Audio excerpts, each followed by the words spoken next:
En el circo mediático que rodea al fútbol moderno, pocos espectáculos generan más espuma en la boca del aficionado que una semifinal entre España y Francia, salvo, claro, que a eso se le sume una rivalidad inesperada, afilada como un tuit malicioso y con aroma de Balón de Oro, Lamine Yamal versus Ousmane Dembélé. Porque no era solo una semifinal de la Nations League. No. Era una final anticipada del ego, de la narrativa, del yo lo valgo y del mírame mamá, soy tendencia mundial. Lamine, con apenas 17 años pero un descaro que haría sudar frío a cualquier defensa veterano, se presentaba como la joya indiscutible del fútbol español. Dembélé, por su parte, con años de altibajos, lesiones, redenciones y bailes tácticos entre extremos y hospitales, llegaba a Stuttgart como el hombre al que muchos ya veían levantando el Balón de Oro. Bueno, muchos, menos uno, Lamine. Los rumores venían calentitos desde hacía días. Al parecer, durante la gala privada del Prebalón de Oro, una de esas cenas donde el ego se sirve en bandeja de plata y el vino se paga con cláusulas de rescisión, Dembélé se le habría acercado al joven prodigio con una sonrisa socarrona y le habría soltado algo del estilo: bonito año, pequeño, pero el Balón de Oro es para los grandes. Se dice que Lamine le respondió solo con una ceja alzada y un ya veremos. Y vaya si vimos. La ciudad de Stuttgart no estaba preparada para lo que venía. En las calles, aficionados franceses caminaban con esa elegancia natural del que se sabe superior históricamente. Españoles en sandalias y camisetas sin mangas agitaban banderas con la misma pasión con la que se agita una cerveza en feria. Pero todos sabían que el foco estaba en ellos. Lamine y Dembélé, duelo de extremos, pero sobre todo, duelo de generaciones. El partido arrancó con Francia enchufada. Mbappé, sin máscara por primera vez en meses, parecía decidido a demostrar que debajo del antifaz había todavía un superhéroe. En el minuto 8, como salido de una jugada de videojuego con trucos activados, le sirvió un balón a Kolo Muani que éste cabeceó a la red. Gol de Francia, y los galos ya se miraban entre ellos con cara de esto va a ser un paseo. En la banda, Dembélé sonreía. No era una sonrisa simpática. Era la sonrisa del que ya está eligiendo qué vitrina usar para el Balón de Oro. Pero entonces apareció Lamine. Minuto 21. El balón le llega al joven del Barça tras un rechace. Está lejos. Muy lejos. A la distancia en la que un adulto responsable te grita, ni se te ocurra disparar desde ahí, insensato. Pero Lamine no es adulto, ni responsable. Es un talento sin miedo. Engancha el balón, se toma medio segundo como quien calcula la dirección del viento, y suelta un latigazo que va dibujando poesía en el aire antes de besar la escuadra. Gol. Locura. Récord. Y sobre todo, mensaje recibido. La realización de televisión no tardó ni 3 segundos en enfocar a Dembélé, que en ese momento masticaba más bilis que chicle. Porque ese gol no era solo un empate. Era una declaración. Una respuesta sin palabras al comentario de la gala. Una patada en la autoestima disfrazada de obra de arte. España olió la sangre.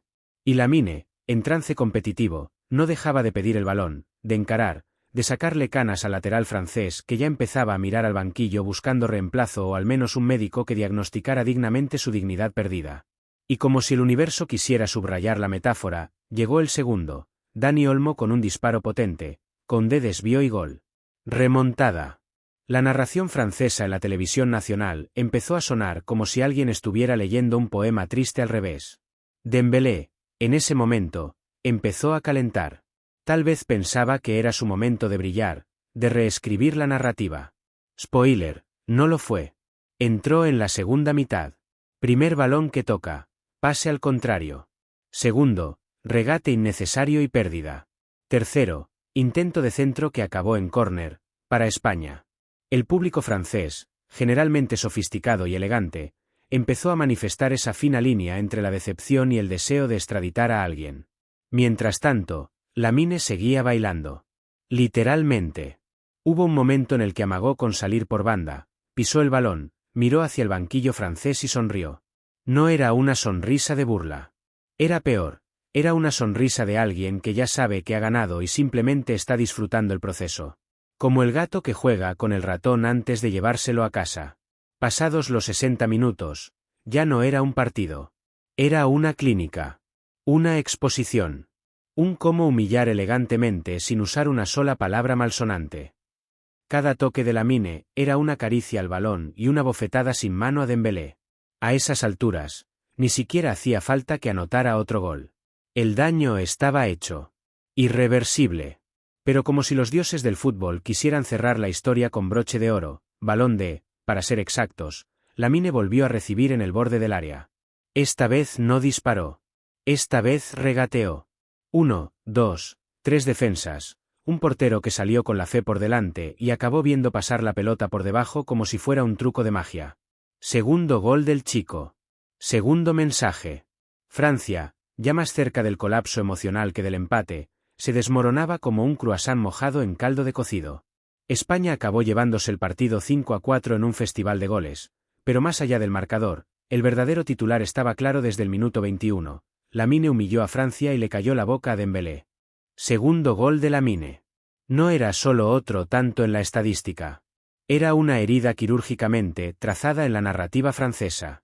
El estadio, hasta entonces compartido en aplausos y cánticos, se partió en dos como un melón bien maduro. Media grada se levantó en éxtasis, gritando como si Lamine fuera su primo de Mataró. La otra mitad enmudeció, congelada, como si acabaran de ver a su equipo ser destripado por un adolescente con cara de yo solo vine a jugar. Y ahí estaba él, justo después de marcar, caminando hacia el córner sin correr, sin gritar, sin esa gesticulación desaforada que suele acompañar a las celebraciones modernas. Lamine caminaba. Cabeza alta. Cuello recto. Boca cerrada, como si las palabras fueran innecesarias. La grada lo miraba como se mira al que acaba de recitar una poesía demoledora en un funeral, con respeto, miedo y fascinación. Levantó los brazos. No hacia el cielo. No hacia sus compañeros. Hacia el sector donde estaba el banquillo francés. Exactamente ahí. Fue un gesto tan breve y tan limpio, tan milimétricamente medido, que pareció diseñado por un equipo de marketing. Pero era puro Lamine. No necesitaba insultar, ni señalar, ni romper camisetas. Solo abrir los brazos y decir, aquí estoy. ¿Y ahora qué? Dembélé no miró. O quizás sí. Es difícil saberlo. Estaba de espaldas en ese momento, volviendo al círculo central, ajustándose las medias como quien intenta controlar lo incontrolable. Pero el silencio en su gesto era atronador. Cada paso de Dembélé parecía pesar más que el anterior. Como si el césped se hubiera convertido, de pronto, en una alfombra húmeda hecha de dudas y tuits virales. Desde la zona técnica, Didier Deschamps mantenía esa compostura de estatua griega en versión seleccionador francés. Sabía que no podía sacar a Dembélé. No por el partido. Por el orgullo. Sacarlo sería conceder. Sería rendirse ante el niño que acababa de reducir a la élite francesa a figurantes de una película que no escribieron. En el campo, los compañeros de Lamine lo rodeaban como si acabaran de presenciar algo sagrado. Pedri, con una sonrisa contenida de yo lo vi primero. Rodri, murmurándole algo al oído. Tal vez le preguntó si era humano. Tal vez le pidió su camiseta para la posteridad. Tal vez solo le dijo gracias. Porque ese gol había sido más que fútbol. Había sido arte, psicología, y venganza en una sola jugada. Y no nos olvidemos del pobre Jules Koundé. Desde el primer minuto del partido, su noche se parecía cada vez más a un mal sueño del que no podía despertar. El segundo gol de Lamine, aunque no lo involucró directamente en la acción final, fue producto de un desequilibrio total que él no supo frenar. Cada vez que el balón llegaba a su zona, el lateral francés bajaba los hombros un poco más. Como si cada regate fuera una clase práctica sobre sus limitaciones. La grada seguía rugiendo. Españoles cantando nombres que hace meses no sabían pronunciar bien. Lamine, Lamine, Lamine. El nombre rebotaba en las paredes del estadio, como si fuera parte del himno nacional. Los franceses que no habían emigrado al baño o al silencio absoluto, miraban hacia el césped con una mezcla de resignación y rabia. El árbitro, ajeno a la narrativa emocional, hizo sonar su silbato. Francia puso el balón en juego, pero ya no era el mismo partido. Era otro. Era una consecuencia del gol. No una continuación. Dembélé, que había empezado la segunda parte creyendo que sería el protagonista del acto final, ahora parecía un secundario que olvidó su línea. Recibía el balón, dudaba, pasaba hacia atrás. Una metáfora viviente del retroceso emocional. Kanté, eterno escudero de todos, intentaba animarlo con palmadas en la espalda. Pero incluso el buen Enegolo parecía entender que la batalla no era solo futbolística. Era narrativa. Era mental. Y ahí, en ese terreno invisible, Lamine estaba dominando como si hubiera nacido para ese papel. Mientras tanto, en el banquillo español, Luis de la Fuente parecía querer contener la emoción como un padre que ha visto a su hijo menor tocar un solo de guitarra en Woodstock. No saltaba, no gritaba. Solo asentía, muy despacio, como si cada gesto fuera una plegaria agradecida. Y a su lado, los suplentes, Morata incluido, ya se reían sin disimulo. No por burlarse. Por alivio. Porque sabían que ese chico, ese niño, les estaba salvando la noche. En el palco, los directivos de la UEFA probablemente ya estaban reescribiendo discursos. El Balón de Oro, hasta hace minutos un debate entre nombres consolidados y campañas publicitarias, ahora tenía un nuevo candidato. Uno con babyface, rizos desordenados y un archivo multimedia que explotaba en redes a la velocidad de la luz. Twitter, Instagram, TikTok, los foros oscuros del fútbol y hasta los grupos de WhatsApp de abuelas futboleras estaban ya en llamas. El vídeo del segundo gol se repetía como una letanía. Cámara lenta, cámara rápida, desde la grada, con música de ópera, con remix de reggaetón. Todos querían apropiarse del momento. Todos querían decir, yo lo vi en directo. Pero el campo seguía. Y Francia, que no estaba muerta pero sí emocionalmente comprometida, intentaba articular una respuesta. Mbappé, fiel a su estirpe, recogía balones, pedía el esférico, regateaba con furia. Pero cada intento terminaba en una muralla roja, una pierna providencial o un rebote cruel. Era como si el universo hubiera decidido que ese no era su día. Que ese día tenía dueño. Y ese dueño estaba en el extremo derecho de España, sonriendo mientras ajustaba sus medias con una calma antinatural. ¿Y Dembélé? Seguía ahí. Corriendo, sí. Pero vacío. Cada sprint era como una disculpa mal hecha. Como el esfuerzo tardío del que quiere arreglar algo que ya está roto. En su mirada ya no había ambición, solo urgencia. El tipo de urgencia que aparece cuando uno sabe que la historia ya ha sido escrita, y que él no está en ella. En cada acción, se le notaba esa pequeña fracción de segundo de duda. El balón venía, lo recibía con el exterior, su gesto típico, pero después, en lugar de encarar como había hecho 1000 veces, tocaba en corto. Pase seguro. Tímido. Como si el cuero le quemara. Como si el balón, tan fiel durante años, ahora lo mirara con sospecha, como diciendo, ¿y tú quién eres? Desde la banda, Lamine lo observaba. No directamente, porque no era su estilo humillar con la mirada. Pero cada vez que Dembélé entraba en escena, algo en la postura de Lamine cambiaba. Se ponía un poco más erguido. Caminaba más lento. Como si su sola presencia fuera suficiente para marcar territorio. No hacía falta ni correr. El aire ya olía a Lamine. El campo ya estaba inclinado hacia él. Era como si el césped mismo se inclinara levemente a su favor, en una metáfora de poder que ni los mejores documentalistas podrían haber guionado. El seleccionador francés, Deschamps, lo sabía. Lo notaba. En los pequeños gestos. En cómo sus laterales ya no se proyectaban con confianza. En cómo los mediocentros miraban de reojo a Lamine cada vez que el balón cambiaba de banda. Era como tener una tormenta en el horizonte que nunca acaba de llegar, pero cuya sola amenaza hace que todos busquen refugio. Y ahí, en esa tormenta, Dembélé se perdía. No es que no lo intentara. Lo hacía. Cada toque era una negociación interna entre el instinto y el miedo. Entre su yo futbolista, ese que un día bailó en Dortmund, en el Camp Nou, en París, y su yo humano, ese que estaba siendo desnudado en directo por un chico al que doblaba en edad futbolística.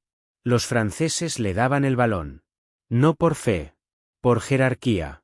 Porque a un tipo que está en las portadas de revistas, en la lista del Balón de Oro, no puedes no darle el balón. Sería como no invitar al chef a cocinar. Así que se lo daban. Y él, como buen profesional, lo tomaba. Pero se notaba. Se notaba la incomodidad. Como si cada pase recibido fuera una deuda que no sabía cómo pagar. En la banda contraria, Lamine seguía flotando. No caminaba. Flotaba. Tenía esa cadencia de los que saben que el balón va a llegar. Que todo va a girar alrededor suyo. Incluso cuando no lo tocan. Incluso cuando el juego está lejos. Porque, y esto es importante, Lamine jugaba sin tocar. Dominaba sin pisar. Su presencia gravitaba. Era un satélite con campo magnético propio. Koundé ya no quería mirarlo. Cada vez que el balón se acercaba a la zona de Lamine, el lateral francés parecía encomendarse a cualquier santo que tuviera a mano. Respiraba hondo. Cerraba los ojos un milisegundo. Y corría. Pero correr no servía. Porque Lamine no corre como los demás. No es que sea más rápido. Es que es más fluido. Tiene esa extraña habilidad de cambiar de ritmo como quien cambia de tema en una conversación incómoda, con naturalidad, con sorpresa y sin pedir permiso. Dembélé, desde su banda, lo veía todo. No directamente. No abiertamente. Pero lo sentía. Sabía que Lamine estaba marcando el ritmo del partido. Que hasta las decisiones arbitrales parecían respetarlo. Que los rebotes lo favorecían. Que los comentarios del público, incluso los franceses, ya no eran de burla, sino de asombro. Ese tipo de asombro que, cuando no es propio, duele. A nivel táctico, el equipo francés intentaba recomponerse. Deschamps bajaba a Griezmann a recibir entre líneas. Movía a Rabiot un poco más a la izquierda para proteger la subida de Theo Hernández. Intentaba armar una red que compensara el desequilibrio emocional provocado por el 2-1. Pero no bastaba. Porque el problema no era táctico. Era atmosférico. España ya no estaba ganando. Estaba brillando. Y eso, en fútbol, duele más que perder. El segundo gol había sido una cuchilla. Y cada minuto que pasaba sin respuesta francesa era un giro más en la herida. Dembélé sentía ese dolor como pocos. No solo por el marcador. No solo por el juego. Sino porque lo sentía personal. Sabía que el duelo no era entre selecciones. Que esa noche no sería recordada por el marcador, ni siquiera por el título. Sería recordada como el día en que Lamine Yamal le dio una clase magistral a Francia. Y a él. Había cámaras enfocándolo constantemente. La realización internacional lo sabía. El duelo vendía. Cada vez que Dembélé tomaba el balón, la pantalla se partía en dos. En una mitad, su jugada, en la otra, el rostro impasible de Lamine. Una guerra silenciosa. De estilos. De edades. De narrativas. Una guerra donde el joven parecía el veterano y el veterano, el debutante. Y eso lo sabía también el público. Porque hay una inteligencia colectiva en los estadios que no se puede enseñar. Los aficionados huelen el drama. Huelen la simbología. Y ahí, esa noche, en ese segundo tiempo, todo olía a cambio de era. Lamine no solo estaba ganando un partido. Estaba tomando el testigo sin pedirlo. Estaba diciendo el futuro ya llegó, y no soy el futuro, soy el presente. Dembélé, por su parte, se deslizaba cada vez más hacia la sombra. No porque no tuviera talento. No porque no mereciera estar ahí. Sino porque a veces, en el fútbol, como en la vida, uno simplemente se topa con alguien que lo hace todo un poco mejor. Más rápido. Más fácil. Más bonito. Y eso duele. Duele más que una entrada dura. Duele más que un penalti fallado. Duele porque es humillante en silencio. Y el silencio de Dembélé era ensordecedor.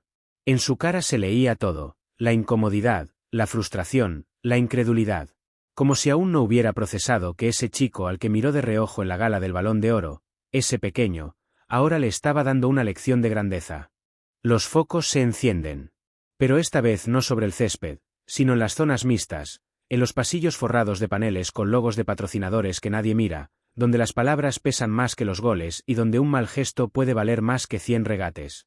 Las entrevistas post-partido no son solo un trámite.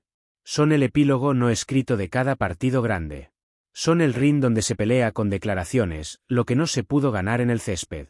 Y el primero en aparecer ante los micrófonos no es Lamine. Por supuesto que no. Eso sería demasiado simple. Primero viene el silencio largo, el suspenso necesario, el desfile de los que pasaron de secundarios a extras en una película que no escribieron. Aparece Theo Hernández, por ejemplo, con cara de me han robado la bicicleta emocional. Camina rápido, como si pasar por la zona mixta fuera una condena judicial. Theo, ¿qué ha pasado con Francia? Le pregunta una reportera, valiente, valientísima, armada solo con un micrófono y un alma de titanio. Bueno, ellos han hecho un gran partido, sobre todo, él, dice, sin decir el nombre, como si nombrarlo fuera invocarlo. Él no necesita presentación.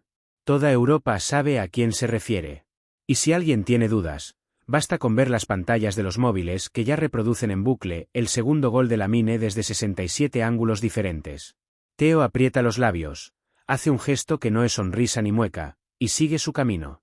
Su declaración pasará desapercibida, porque la verdadera carnaza aún está por llegar. Le toca a Dembélé. Y no hay forma bonita de decirlo. El hombre entra a zona mixta como quien entra a una sala de interrogatorios.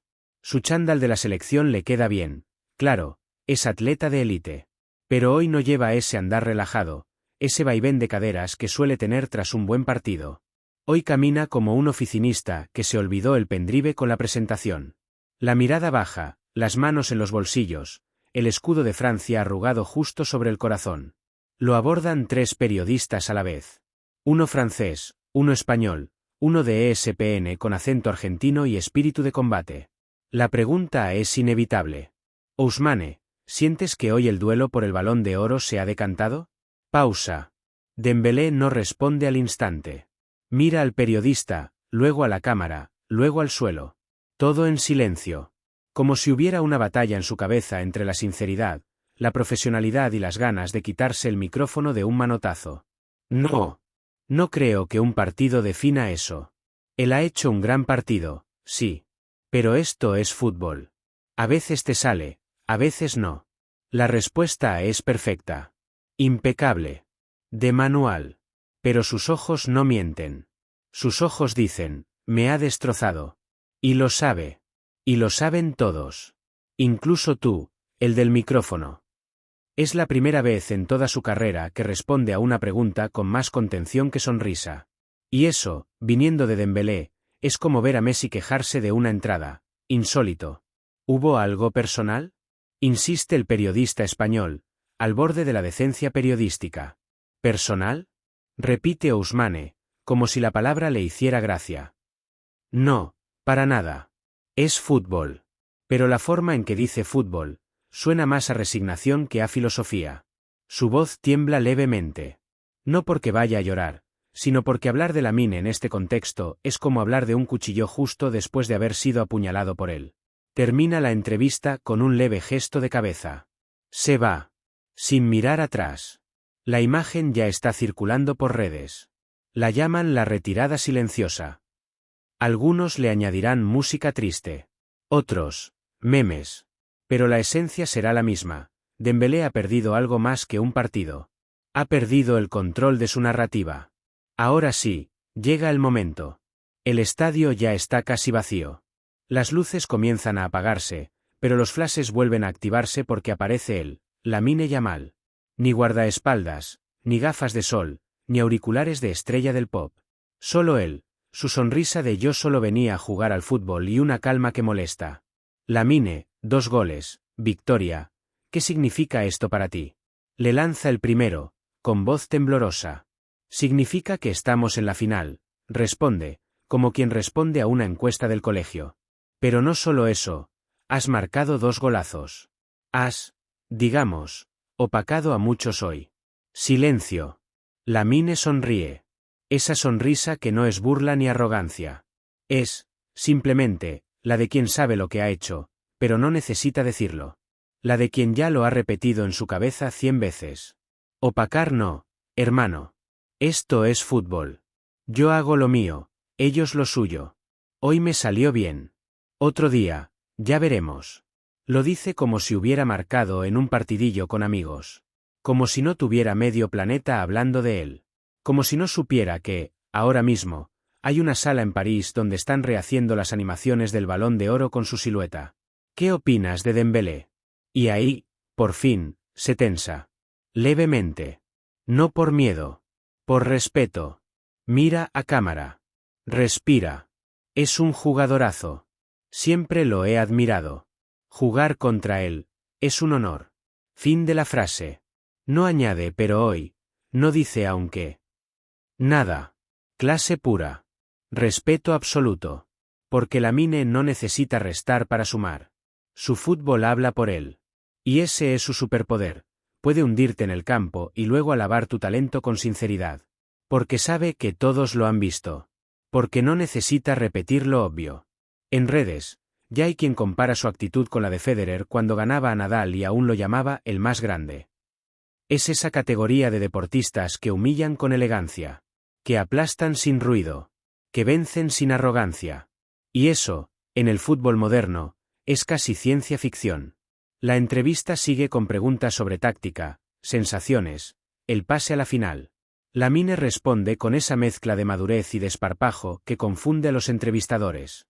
Tiene 17 años, pero parece de 27. O al revés. Tiene 17 años, pero juega como si hubiera vivido 1000 batallas. No responde con frases hechas, pero tampoco se pierde en el ego. Habla como quien aún no ha entendido del todo lo que ha hecho. O, peor, para los rivales, como quien ya lo entendió hace tiempo y no le sorprende en absoluto. ¿Te ves ganando el Balón de Oro? Silencio otra vez. Esta vez más largo. Lamine levanta una ceja. Mira al periodista como quien mira a un niño que pregunta si los aviones flotan. No sé. Yo quiero ganar la final. Y ahí está. El titular. Porque es verdad. Porque lo dice en serio. Porque para él, ganar la final es más importante que el oro individual. Porque sabe que si sigue así, el Balón de Oro llegará. Como una consecuencia. Como una factura inevitable. Como un café que se enfría pero nunca se olvida. Los periodistas intentan exprimir más, pero él se despide con educación. Saluda a cada uno, incluso al que lo llamó niño prodigio con condescendencia. Se va caminando, con las botas desatadas, como si todo lo vivido fuera solo un entrenamiento más. Como si no acabara de firmar una de las noches más simbólicas del fútbol europeo. Y mientras él desaparece por el túnel, en una sala de montaje, ya están preparando el documental. Título tentativo: La noche en que Lamine cayó a Francia. Subtítulo: Y también a Dembélé.